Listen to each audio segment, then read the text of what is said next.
9 in 10 employees use AI at work. Only 1 in 6 knows how to use it well. We surveyed 1,000 workers across the US to find out what's really going on with AI on the job. The headline? Adoption has gone mainstream, skill hasn't caught up, and the gap is costing more than people realize. Let's start with the headline number. 90% of employees use AI at least sometimes at work. 21% are required to use it. 45% are encouraged or expected to. AI isn't a perk anymore, it's the job. But when we asked workers if they actually feel prepared, only 18% said yes. Here's where it gets interesting. 34% of workers say they're confident with AI. 24% say it's easy to use, but only 18% actually produce quality output without significant editing. That's a 16-point gap between how good people think they are and what shows up in their work. The result? Nearly 1 in 4 workers spend an hour or more every single week fixing AI output. The tool that was supposed to save them time is costing them time. You'd think the answer is more training, but here's the catch. 35% of employees have received 0 AI training, and of the ones who did get trained, only 18% say it actually prepared them to work independently.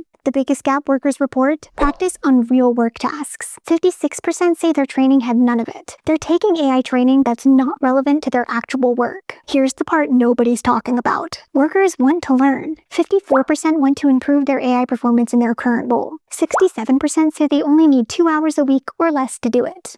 The barrier isn't motivation. It's structure. What employees need is role-specific practice, clear standards, and protected time. Not more AI literacy webinars, training built around what they actually do all day. AI adoption is universal. Readiness is not. But the workers are ready. The question is whether their organizations are. Read the full report at Study.com/resources. Link in the description. If this hit subscribe for more on how AI is reshaping work. We'll see you next time.